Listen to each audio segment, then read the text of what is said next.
या विषयाची मला काही माहितीच नव्हती।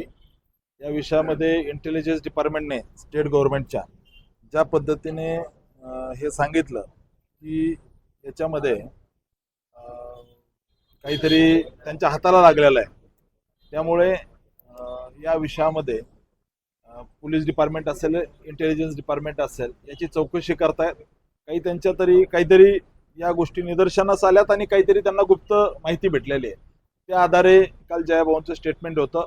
मलाही माहीत नव्हतं। जयाभाऊंचं स्टेटमेंट बघितल्यानंतर पालकमंत्री महोदयांचा हा सगळा विषय माझ्या त्या ठिकाणी कानावर त्यांनी टाकला आणि माननीय SP महोदय, IG साहेब या सगळ्या विषयामध्ये डिटेल चौकशी करतायत। राज्याचं गुप्तहेर खातं असेल, हे सगळे मिळून या विषयामध्ये जॉईंटली तपास करतायत। जे काय असेल ते तपासामध्ये निष्पन्न होईल। कोणावर आपली शंका आहे का, काय सांगाल? कुणी नेमका हा हत्याचा कट रचतोय काय? मुळात ही एक प्रवृत्ती आहे आणि मी याच्या विषयामध्ये स्पष्ट बोलणार नाही, परंतु राजकीय ज्यांचं त्या ठिकाणी अस्तित्व धोक्यात येत आहे असे काही लोक मिळून या विषयामध्ये काही कट रचतायत। अशा गोष्टी काही पुढे येत आहेत। LCBची टीम असेल किंवा पोलिसांची टीम असेल किंवा सगळे एकंदरीत इंटेलिजन्स डिपार्टमेंट असेल, या विषयामध्ये कसून चौकशी करतायत। याच्या वेगवेगळ्या टीम तयार केलेल्या आहेत। माळशिरस तालुक्यातल्या काही लोकांचा याच्यामध्ये सहभाग असण्याची शक्यता त्या ठिकाणी वर्तवण्यात येते। त्या विषयामध्ये एकेकाला बोलवून तपास सुरू आहे। तर मी काही फार बोलणार नाही। याच्यावरती जे काही कायद्याने असेल, पोलीस यंत्रणा असतील, ते या विषयामध्ये कारवाई करतील। भाऊ, कुठेतरी आपण नाव घेताय, डायरेक्ट खासदार धैर्यशील मोहिते पाटलांचं नाव ह्याच्यात येताना दिसतंय, कशा पद्धतीने? या विषयामध्ये कोण आहे मी स्पष्ट बोललो नाही अजून। त्यांच्यातले काही लोक अंगावर घालायचा प्रयत्न आमच्यावर करतायत असं मी म्हटलं मागाच्या बाईटमध्ये। परंतु याच्यात जे काय आहे, दूध का दूध आणि पाणी का पाणी झालं पाहिजे। जे कोणी याच्यामध्ये असतील त्यांना पोलीस डिपार्टमेंट असेल किंवा आमचे नेतृत्व असतील, या विषयामध्ये योग्य ती कारवाई करतील। परंतु संविधानिक मार्गाने जो लढा माझा सुरू आहे तो मी थांबवणार नाही।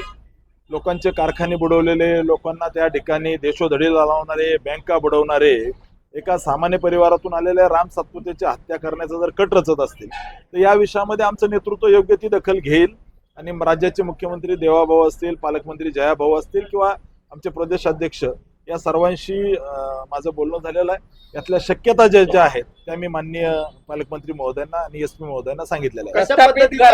प्रस्थापित घराकडून तुम्हाला कुठेतरी दबावाचं राजकारण केलं होतं, कारण आपण 3 इलेक्शन बघतोय। 3 इलेक्शन मध्ये तुम्ही चांगल्या प्रकारे फाईट दिलेली आहे। अशातून हे कुठेतरी जे प्रकार चालू आहे यातून होत आहे असं वाटतंय तुम्हाला?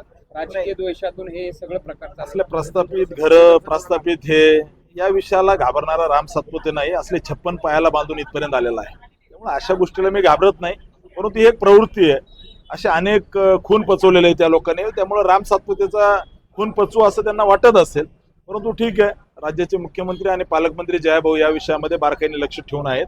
यातून 100% जे दूध का दूध आणि पाणी का पाणी हे सगळं येत्या काळामध्ये बाहेर येईल। जयकुमार गोरे आणि मुख्यमंत्री देवेंद्र फडणवीस यांच्याकडे मागणी केलेली आहे, सुरक्षेची मागणी केलेली आहे का? आणि त्या बाबतीत काय पोलिसांशी बोलणं झाले काय बाबतीत? नाही, राम सातपुते सुरक्षा त्या ठिकाणी मागणार नाही। आम्ही माळशिरसच्या जनतेला सुरक्षा देणारी माणसं आहोत, त्याच्यामुळे असल्या सुरक्षा घेऊन त्या ठिकाणी लढणारा माणूस नाही।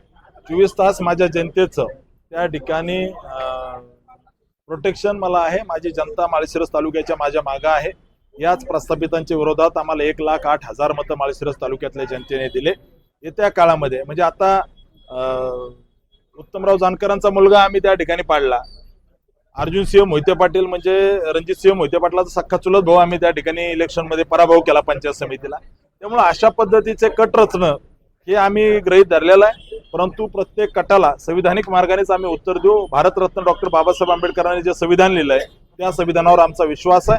आम्ही कसल्याही पद्धतीने संविधान मोडणारी माणसं नाही। येत्या काळामध्ये या सगळ्या गोष्टीचं सत्य जे आहे ते बाहेर आलं पाहिजे आणि ज्यांनी कोणी आता मला काही गोष्टी बाहेर येत आहेत की राज्याबाहेरील काही टोळ्यांना कॉन्ट्रॅक्ट किलिंगचा प्रकार यांनी केलाय का, किंवा असं माझ्याशी पोलीस चौकशी करतायत किंवा नाही। मुळात याच्यामध्ये राम सातपुते हा आपल्या राजकारणाला आडवा येतो आणि याला संपवलं पाहिजे अशा पद्धतीचा तो कट आहे। परंतु अजून मी या विषयात बोलणार नाही। काही गोष्टी मी ओपन सांगू शकत नाही। पोलिसांनी काही लिमिटेशन्स घालू दिलेले आहेत, परंतु येत्या काळामध्ये यांच्या विरोधात अधिक ताकदीने लढेल। राम सातपुतेला असल्या गोष्टीने हत्तीचं बळ लढायला येतं.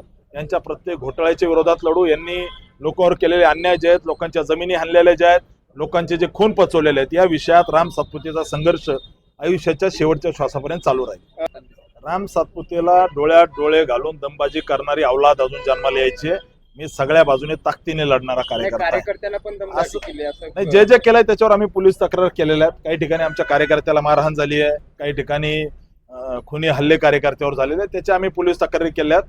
SP महोदयांना माझं एकच विनंती आहे, या विषयामध्ये आम्ही संविधानिक मार्गाने लढलोय आणि आम्हाला न्याय संविधानिक मार्गाने भेटला पाहिजे. आमच्या कार्यकर्त्यांच्या त्या ठिकाणी हत्येच्या धमक्या दिल्या, कार्यकर्त्यांना मोठ्या प्रमाणामध्ये धमकवलं, या सगळ्याची उत्तरं येत्या काळामध्ये भारतीय जनता पार्टी ताकदीने देईल. निवडणुका कुठं तर जीवावर उठतात असं वाटतंय. नाही, मुळात ही एक प्रवृत्ती आहे.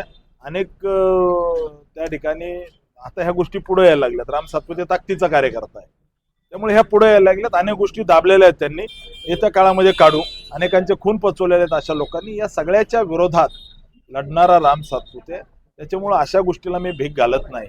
आणि असे अनेक जण, मी विद्यार्थी चळवळीतून पुढे आलेलो कार्यकर्ता, अनेक जणांना अंगावर घेऊन इथपर्यंत आलेलो मी आहे. त्याच्यामुळे असल्या गोष्टीने राम सातपुते खचणारा नाहीये. राम सातपुते लढणारा कार्यकर्ता आहे.